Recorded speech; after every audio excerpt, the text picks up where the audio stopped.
on va avoir cette vision un peu de ballon de rugby du cheptel. Voilà, de ballon de rugby, parce que là, on me l'a décidé avec des triangles, mais c'est dans l'expression. Arrête de zipper dans tous les sens, parce que voilà. Et l'obsession des apiculteurs, c'est de reproduire la partie haute, c'est-à-dire des ruches qui sont dans les 15%, la partie verte. Mais moi, ce qui me produit, c'est la partie vert clair et toute la partie orange, c'est ça qui fait ma quantité de miel. Et les ruches qui sont dans cette partie orange ou cette partie vert clair m'intéressent énormément. Et je ne vois pas pourquoi on sacrifierait ces ruches alors que c'est elles qui nous produisent du miel. On a une vision élitiste parce qu'on nous a appris à l'école qu'il fallait toujours être le meilleur. Mais en fait, si on veut conserver ce qu'on a, il faut reproduire dans cette partie centrale. Et donc, dès que les ruches sont là, c'est des ruches parfaites. Les ruches d'en haut, elles sont très dangereuses parce qu'on n'est pas loin de l'eugénisme, en fait. On empêche les autres de se reproduire. Hein. On n'est pas loin de vouloir que des blonds aux yeux clairs avec cette méthode-là. Mais on ne l'a pas expliqué. On a expliqué que c'était bien de greffer, mais on n'a pas expliqué qu'il fallait greffer avec beaucoup plus de diversité génétique et que ces ruches qui étaient au centre, si on greffait que celles du haut, elles allaient disparaître et on les a plus demain. Et ça, c'est important de pouvoir garder ça parce que c'est une propriété qu'on a, mais c'est une propriété de l'humanité aussi, en fait. Donc, de les reproduire sans risque, évidemment que je ne vais pas reproduire les 15% du bas ou la partie orange en bas. Mais dès que c'est au-dessus de zéro, finalement, je ne peux pas dire que c'est une mauvaise ruche. C'est un élève moyen et qui va me redonner un élève moyen et qui est une ruche sans trop de risques. Il y avait une question sur comment tu notais, en fait. Est-ce que c'est sur les toits? Comment tu remets ça sur Excel? En quelques mots dire. Alors, je note de manière simple, c'est-à-dire que je note le nombre de cadres, je suis en hausse 8 cadres, et je note le nombre de cadres qu'a fait la ruche. Et après, j'ai une moyenne, je fais la moyenne du rucher. Je vais prendre un exemple simple. Si le rucher a fait de moyenne 10, ça m'arrange beaucoup. Une ruche qui a fait 12, elle a fait 20% de plus. Alors, la formule est simple. Je divise le 12 par 10, ça me fait 1,2. La formule mathématique moins 1 me laisse 0,2. Multiplié par 100, ça fait 20%. Et quand je fais une ruche qui a fait 8 cadres, je fais la même formule. 8 divisé par 10, ça fait 0,8. Moins 1, ça fait moins 0,2. Multiplié par 100, ça me fait moins 20%. Et je marque moins 20% sur le toit de ma ruche, tout simplement. Je marque ce qu'elle a produit. Et toutes les ruches qui ont produit 8 cadres dans le rucher, elles ont marqué moins 20. Donc, une fois que j'ai trouvé la ruche qui a fait 8 cadres dans le rucher, les autres, c'est pareil, je le note. Et puis, l'année d'après, je renote la même chose. Et puis, à la fin de l'hiver, celles qui sont mortes encore, c'est qu'elles n'avaient pas assez de longueur de vie. C'est pas grave. Et du coup, je reproduis, je garde toutes ces ruches qui ont fait au-dessus de la moyenne. Mais une ruche qui a fait plus 10 et plus 30, c'est une bonne ruche. Il y avait une question aussi sur la sélection des mâles. Est-ce que tu étais dans des ruchers isolés? Comment tu t'assurais que c'était tes mâles? Je pense qu'il y avait ça derrière la question. Ça, c'est une question très scientifique. Mais à mon avis, les mâles viennent du rucher. Alors, j'ai déjà défié les scientifiques qui ne veulent pas faire l'expérience avec moi. Mais moi, je garantis que je peux mettre 500 ruches à 1 kilomètre et de mettre au milieu un rucher, une centaine d'essaims, comme on fait les apiculteurs à faire féconder. Et je garantis que les spermathèques ne seront pas pleines parce que les mâles viennent du rucher. Moi, j'ai fait l'expérience à mes dépens et les reines, elles pondaient un mois et puis elles s'arrêtaient. Donc, en fait, les mâles ne viennent pas d'aussi loin que ce qu'on croit. Ils peuvent aller loin, ça c'est vrai, mais je ne pense pas qu'ils viennent en masse. Et oui, ils peuvent aller loin, ça, on a toujours dit, un mâle peut aller loin, ça, je suis d'accord. Mais je ne suis pas d'accord qu'ils viennent à beaucoup. On peut peut-être aussi passer à la diapositive d'après, parce qu'il y avait eu beaucoup de questions sur ce que c'est une entrée haute. Alors, sur la photo de gauche, alors malheureusement, c'est une photo, on voit bien l'entrée haute. Alors, ne vous étonnez pas du tapis d'abeilles, parce que c'est une photo d'une intoxication aux pesticides. Donc, c'est malheureusement, oui, c'est anormal complètement d'avoir autant d'abeilles mortes ou mourantes devant la ruche. Mais on voyait très bien l'entrée haute. C'est pour ça que je vous ai sélectionné cette photo.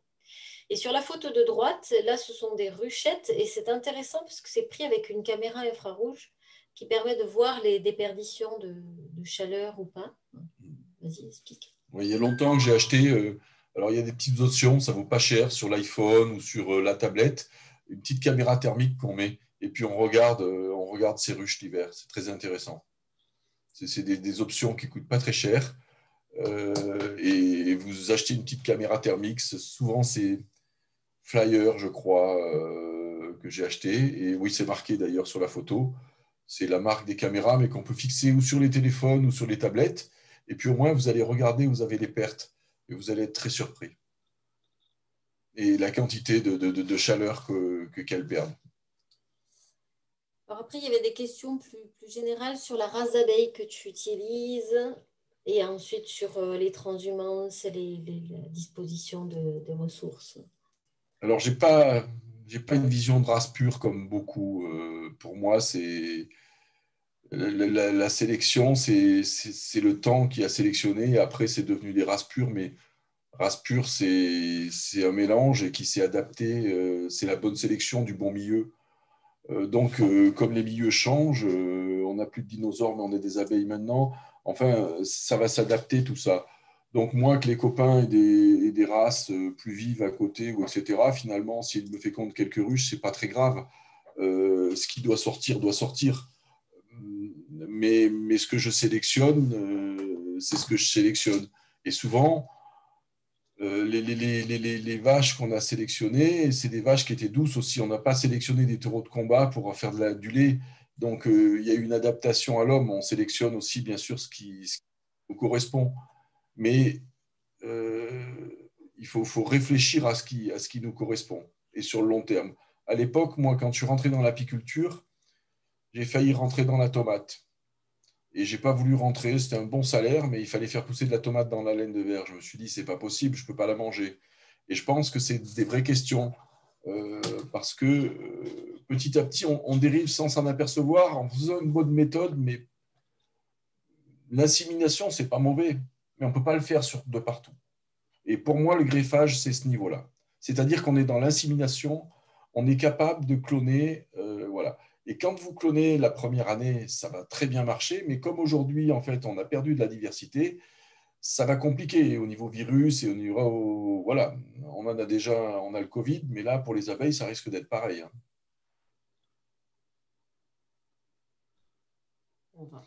Alors, l'exercice est un peu compliqué pour moi parce que je ne vois pas, je ne lis pas ce qu'il y a. C'est Anne qui me lit les questions, mais je n'ai pas l'habitude de lire les questions sur l'ordinateur. Je suis un peu désolé, j'ai l'impression de faire un monologue là. Il y avait des questions aussi sur les miellets. Quels sont les miellets qu'on a dans la région? Est-ce qu'il faut beaucoup transhumer? Est-ce que les abeilles trouvent à manger en hiver?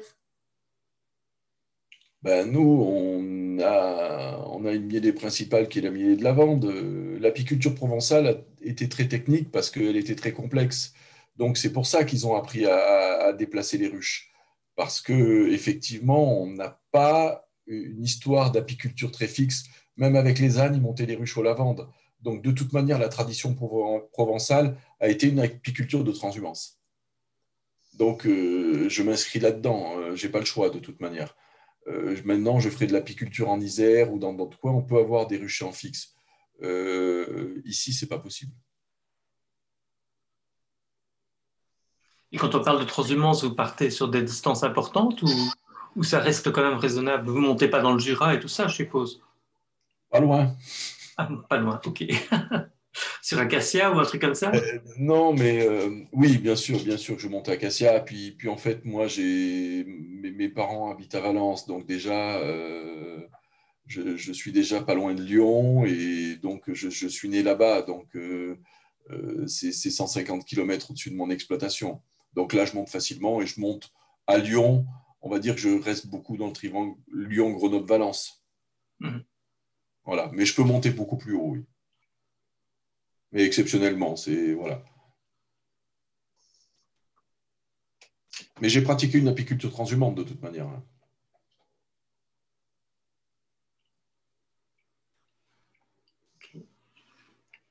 Il y a peut-être ici une question, visitez-vous souvent vos ruches et laissez-vous vos colonies tranquilles. Donc, tout cette, la façon dont vous gérez vos ruches. Alors, écoutez, je les visite pas très souvent et le moins souvent possible. Et surtout, je n'ouvre pas les ruches au printemps la plupart du temps parce que je les penche. J'ai des ruches sans plancher. Donc, j'ai une rapidité de visite incroyable parce que je vois s'il y a des abeilles sous les cadres ou pas. A priori, je contrôle si les ruches ne sont pas à nourrir. Quand je veux agrandir les 10-15% des ruches qui a à poser les os, ben, je visite par-dessous. Donc, j'ai qu'à pencher les ruches et ça va très, très vite, quoi. Parce que je n'ai pas besoin d'enlever un toit, un couvre-cadre, tout un truc. Voilà, c'est pas la peine, quoi. Donc, moi, je visite les ruches par-dessous. C'est pour ça qu'une ruche divisible m'irait bien, parce que je pourrais la pencher où je veux, à quelle hauteur. Voilà. Peut-être dire pour les gens, elles sont sans plancher, mais sur palette, hein, c'est ça? Oui, oui, c'est ça. Mais du coup, vous voyez une étude que Anne me disait qu'il n'y a pas longtemps qu'ils ont vérifié pour savoir le volume d'abeilles qu'il y a dans la ruche. Le plus sûr, c'est de regarder par-dessous. Parce que vous voyez bien l'occupation des cadres. Et si vous avez de l'abeille au-dessous des cadres, vous le voyez bien. Puis j'ai 4-5 cm. Donc, quand je ne vois plus les cadres, je peux poser la hausse. Je sais que j'ai la quantité d'abeilles. Mais en visitant par-dessous. Ce ne sont pas des pratiques très courantes chez nous, en tout cas. Parce que, de toute manière, moi, pendant longtemps, j'ai visité les ruches au printemps. Alors, je visitais les ruches au printemps et j'attendais qu'il y ait 4 couvains de moyenne. Je voulais qu'il y ait au moins 4 couvains de moyenne. Et c'est-à-dire que quand vous visitez vos ruches au printemps, vous avez les ruches qui ont 2 couvains, celles qui ont 3, celles qui ont 4, donc on est dans la moyenne, et celles qui ont 5 et qui ont 6. Ce qui est logique, la moyenne est à 4, un peu plus de 4 même, parce que avant, ça ne veut pas dire grand-chose. Donc j'attendais vraiment pour faire ma visite de printemps. Et je notais ça sur les toits. Statistiquement, les ruchettes de cadre, quand vous avez une moyenne de 4, elles ont 80% de chances de ne pas faire de miel. Donc vous en faites ce que vous voulez, mais statistiquement, généralement, c'est des ruches qui ont un problème, qui ne feront pas de miel. Celles qui ont 6 cadres, elles vont essaimer. Ou elles ne vont pas produire autant. Si vous leur tirez un essaim, elles vont produire plus. Et celles qui produisent énormément, 4 cadres, elles sont dans la moyenne. Les ruches de 3 cadres produisent 80% de la production quand même, elles sont à 80%. Et les ruches de 5 cadres, elles produisent généralement un peu plus. C'est celles qui sont les plus rentables. Et donc, ce qui m'intéresse, encore une fois, c'est la vision 3, 4, 5. C'est les ruches qui m'intéressent dans mon cheptel. Et la plupart des apiculteurs vont aller reproduire celles à 6 cadres. Mais moi, je m'occupe des 4 et des 5. Parce que c'est celles qui vont me produire, c'est celles qui sont le plus en masse. Donc voilà, et je l'ai mesuré statistiquement parce que je m'amusais à recroiser les tableaux avec la production de miel. Et à 6 cadres, celles à 6 cadres, si vous les laissez qu'elles essaiment pas, en fait, elles rebaissent en population et ce n'est pas celles qui produisent le plus, c'est les 5 qui produisent le plus, de toute manière. Okay. Justement, on parle de sélection, une question très intéressante de Didier Brix qui demande, vous travaillez avec 1000 ruches, à votre avis, quel est le nombre minimum de ruches pour effectuer une sélection massale efficace comme la vôtre? Il y a le temps, naturellement, aussi, qui va compter le nombre d'années. Non, mais le problème d'effectuer une sélection massale comme la mienne, c'est de partir d'une diversité. Parce que si vous avez déjà tout greffé et que vous n'avez pas assez de diversité, de faire du massal, c'est comme si vous n'en faisiez pas, en fait. Le problème, c'est d'avoir la diversité au départ. Vous voyez ce que je veux dire? Après, de la garder, c'est une fois que c'est pratique là. Mais le problème, il est quand même d'avoir de la diversité. Donc, si on ne l'a pas, ben, à mon avis, le meilleur moyen, c'est d'acheter des ruches de partout et de greffer un peu de tout pour vraiment retrouver de la diversité. Même si ce n'est pas très bon, ce n'est pas grave. Et pour retrouver de la diversité, et après, ben, vous faites une sélection simple. Hein, parce qu'au départ, quand vous avez si vous avez que de la Holstein, vous n'allez pas retrouver de la diversité si vous ne faites pas rentrer autre chose. Donc, à un moment, va falloir refaire rentrer autre chose si vous ne l'avez plus. Si vous l'avez, alors dans ce cas-là, c'est simple. Mais est-ce que les exploitations l'ont encore? C'est ça la vraie question. c'est amusant parce que ce que vous dites là, ça me fait penser à une parole de Brandstrup, c'est le fameux éleveur danois, qui dit qu'après 4-5 ans, il est obligé de ramener quelque chose de complètement fou dans son rucher. Comme il dit, Eh oui, complètement différent sur le plan génétique. Et alors là, ça redémarre. Mais il dit, après 4-5 ans, il est obligé de faire ça. Donc, et 4-5 générations, ce qui est logique finalement. C'est logique, mais on pourrait faire des modèles mathématiques. Ça serait intéressant de faire des modèles mathématiques par rapport aux pratiques et de faire un modèle mathématique pour ne pas avoir de consanguinité. Ça, les chercheurs sont capables de nous le faire et de le diffuser, de dire quel est le bon modèle mathématique pour garder de la diversité génétique. Alors, un élément important, juste une précision, à moins que je ne l'ai pas entendu parce que j'essayais de lire les questions et d'écouter en même Moi, je temps. ne lis rien du tout. C'est que tu évalues aussi tu évalues ta production sur 2 ans et pas sur une seule année. Ce qui est très répandu, c'est que souvent, on regarde lesquelles ont bien produit dans l'année, c'est celles-là qu'on garde. Alors que toi, tu les évalues sur 2 ans. Je vous ai dit, on sélectionne sa pratique. On sélectionne sa pratique. Donc, ce que vous pratiquez, si vous visitez les ruches tous les jours, celle qui ne supporte pas ça, elle va mourir. Donc, vous ne l'aurez plus. Si vous ne les visitez jamais, celle qui survit, vous aurez celle que vous... Voilà, à un moment, il faut bien penser que vous sélectionnez votre pratique. Et comme chaque apiculteur a sa pratique, bonne ou mauvaise, il n'y a pas d'histoire de jugement, mais quand même, on sélectionne sa pratique. Et c'est là qu'il faut prendre conscience et se dire, est-ce que j'ai la bonne pratique, est-ce que j'ai la bonne éthique, et est-ce que dans un modèle mathématique, je ne vais pas retrouver dans une forme de consanguinité?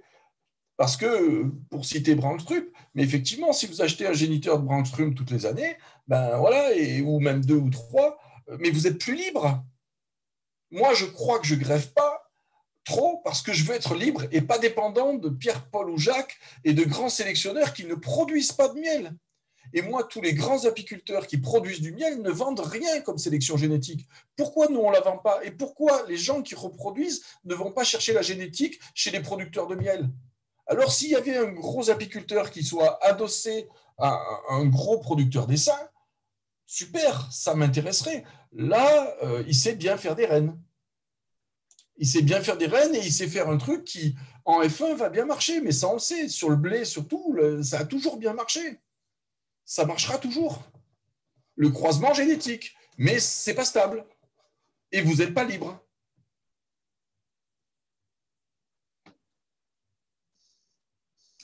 Oui, c'est bien. Je sais pas, Agnès, tu as checké un peu toutes les questions parce qu'il y en a tellement. Il y a aussi encore il y a moyen de voir votre nouvelle ruche, votre nouveau modèle de ruche? C'est aussi une question qui est posée. Non. Non, il n'y a pas moyen parce qu'il est là. il n'est pas physique encore. Alors, je ne sais pas projeter. Voilà. J'ai fait quelques essais, mais ce n'est pas finalisé. Okay. Mais bon, l'idée, je peux la donner parce que j'ai rien à cacher. C'est une ruche qui a une vision carrée parce que ça m'arrange. Donc, une ruche qui est une ruche Warno, puisqu'elle est sur 10 cadres, et le carré de Warno est 35 mm plus 1 cm de marge en carré. Maintenant, j'aurais voulu faire une ruche 11 cadres ou 12 cadres. C'est une ruche de taille Warno intérieure, en vision hausse ou un peu plus haut que la hausse Warno, parce que Warno avait construit un cube intérieur de 36 par 36 par 36. Et la sphère étant celle qui conserve le mieux la chaleur. Donc le cube, au niveau d'une maison, si vous voulez moins chauffer, vous construisez un cube, et c'est ça qui a le moins d'échange avec l'extérieur. Donc cette vision-là m'intéresse. Peut-être légèrement plus haute qu'une hausse Warno, au lieu de faire 18, on peut peut-être faire 20, pour que ça soit à peu près le volume et le poids d'une hausse d'Adam, parce que sinon, après, au niveau manipulation, ça peut poser des problèmes. Et voilà, après, avec plus d'épaisseur de bois pour avoir de l'isolation naturelle, et puis le modèle, il est décidé, quoi. C'est une question de logique, c'est pas Sébastien Bonjour qui invente une ruche, c'est du logique, quoi. Le Arnaud l'avait inventé avant moi, hein. Je veux dire, moi, j'ai rien inventé. Il y a des problèmes thermiques, il y a des problèmes, voilà. Et si on veut mettre du plastique, on met du plastique. Moi, je cherche une ruche sans plastique parce que je pense que demain, on pourra peut-être vendre du miel qui ne soit pas de Buckfast et pas de plastique. Et si on a un cahier des charges suffisamment, je pense qu'effectivement, on produira moins, mais on gagnera plus. Donc, on peut aussi chercher d'autres solutions. Ça rejoint une question qui avait eu assez général sur ton avis sur l'apiculture intensive qui repose sur le changement de reine, transhumance, nourrissement. Tu as beaucoup développé ta vision, mais... Il faut que je dise quoi, là? Voilà,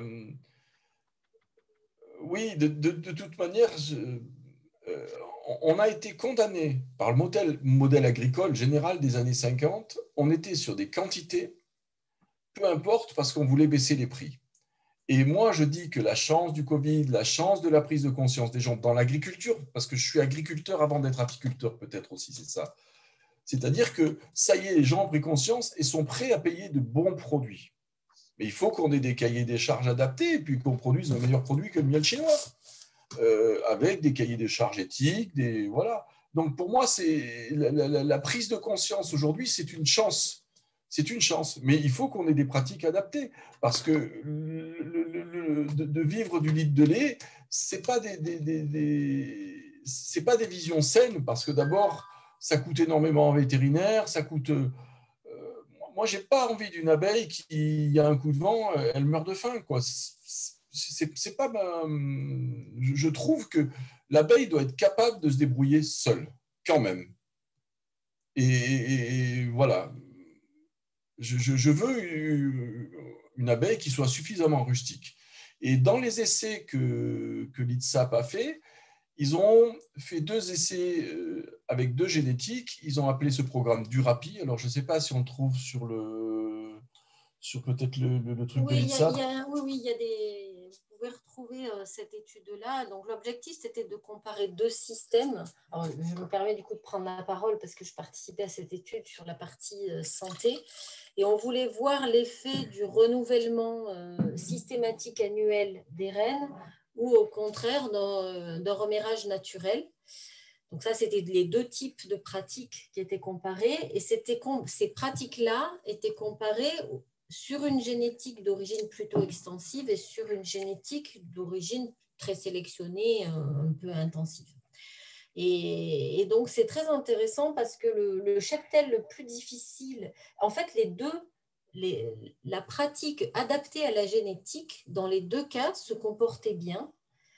Par contre, la modalité qui était difficile à maintenir, où il était difficile de maintenir le nombre d'essaims, le nombre de la population d'abeilles, c'était l'origine génétique intensive avec des pratiques plus rustiques. Extensive. Alors que dans l'autre sens, ça marchait. C'est-à-dire que l'origine génétique extensive se débrouillait très bien, même si on lui appliquait un remérage naturel. Voilà. Donc ça, vous pouvez retrouver les résultats de cette étude.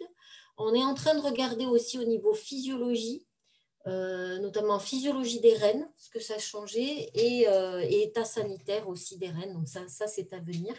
Mais voilà, c'était pour objectiver un petit peu ces pratiques et ces origines. Ça veut dire que la pratique extensive, quand vous la conduisez de manière intensive, elle marche. Mais si après vous continuez cet intensif sur une pratique extensive, vous allez vous retrouver avec une abeille intensive. Et au bout d'un moment, là, vous n'avez plus de retour. Parce qu'effectivement, elle s'est plus débrouillée. Et c'est ce que ça a bien prouvé cette étude. Ils pensaient qu'ils allaient mieux produire en changeant les reines toutes les années avec une truc intensive. Non, ça a prouvé finalement que les productions intensives avec une pratique intensive, extensive avec une pratique extensive ou avec intensif, il n'y avait pas vraiment finalement de différence de production. Mais par contre, une abeille intensive menée de manière extensive, alors ça se casse la figure. Et il n'y a plus d'abeilles et une mortalité énorme. Et il n'y avait pas eu tellement de différence de production. En fait, on dit extensive, mais je ne suis pas sûr qu'on fasse moins de miel ou bien moins. C'est surtout un choix un choix de pratique. Alors après, il y avait des différences aussi dans la distribution des ressources, avec par exemple la génétique extensive qui avait tendance à mettre plus dans les corps, moins dans les os, ce qui peut être aussi plus compliqué en termes de récolte. Et voilà. Donc, bon, il y avait des différences et puis ça reste limité, hein, puisque c'est très compliqué de comparer 2 systèmes. Enfin, voilà, ce qu'on en a retenu, c'est que chaque système finalement était performant. Et que, par contre, ce qui est plus compliqué, c'est quand on essaye de croiser et d'avoir des systèmes un peu entre deux. Et là c'est plus difficile à maintenir. Ok, je crois que tout doucement, on arrive à la fin, parce que ça, on a déjà dépassé un petit peu l'heure. Moi, je tiens une fois de plus à vous remercier pour cet apport assez intéressant et original, je crois, qui fait réfléchir. Je crois que c'est une des missions un peu de ce Focus Climat, c'est de sortir peut-être un peu des parcours habituels, de faire réfléchir, de voir un peu pour chacun d'entre vous ce que vous pouvez prendre.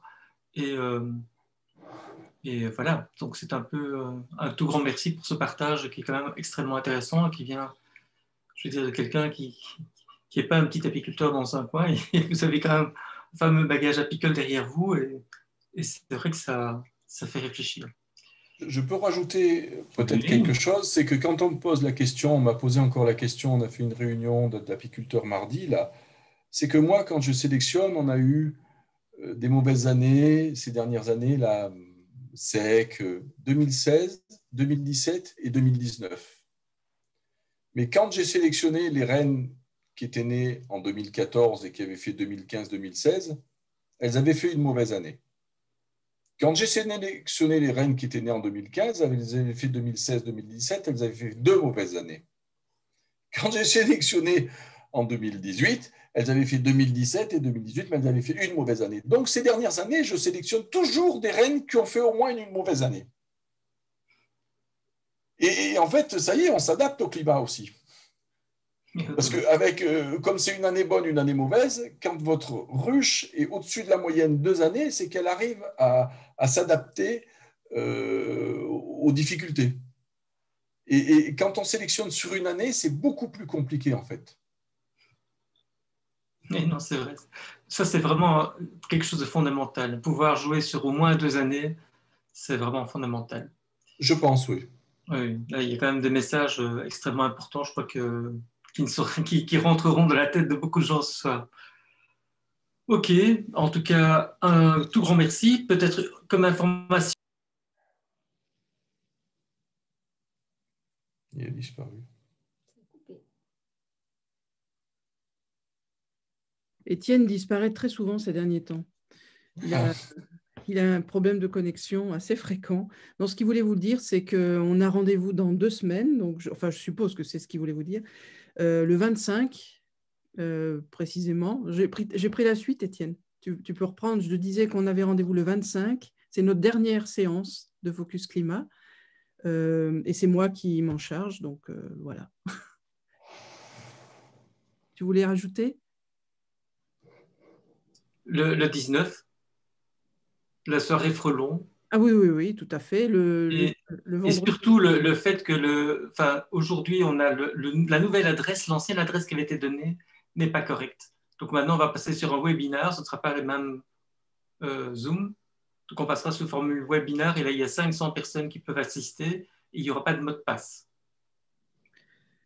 Oui, et je vais de toute façon diffuser l'information ou corriger l'information déjà diffusée. Sachez qu'il faut changer le numéro, enfin l'adresse qui était donnée n'est pas correcte. Donc ça, c'est vendredi prochain à partir de 7h et la conférence commencera normalement à partir de 8h. C'est la conférence de Gilles Lagneau sur Gilles Lagneau, oui. Qui est l'ancien président de l'UNAF. Voilà, qui a une certaine expérience dans de la gestion de protection des ruchers face aux frelons asiatiques. Ça peut être très, très intéressant.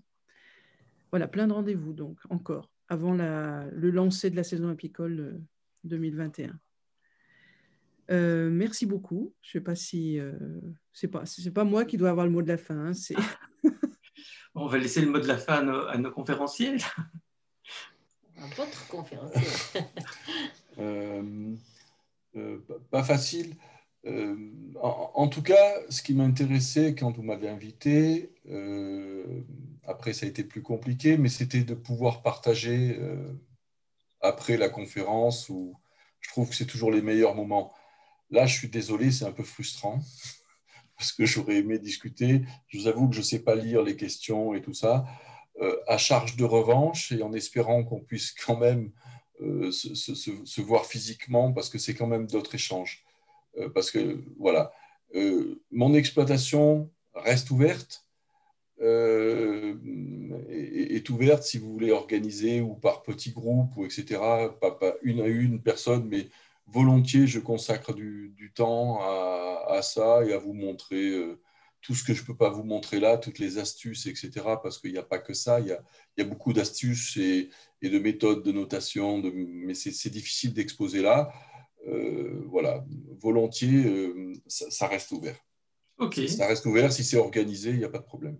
C'est très gentil. En tout cas, on a bien tenu et on essaiera après la sale période Covid, de venir vous dire bonjour. Au cours de petits congés dans le sud, ça peut, voilà. La première semaine de juillet est super pour se balader sur les lavandes. Ok, super. Eh bien, bonsoir à tous et encore un grand merci. Merci beaucoup. Et donc, Bonne soirée. Bonne au soirée. revoir.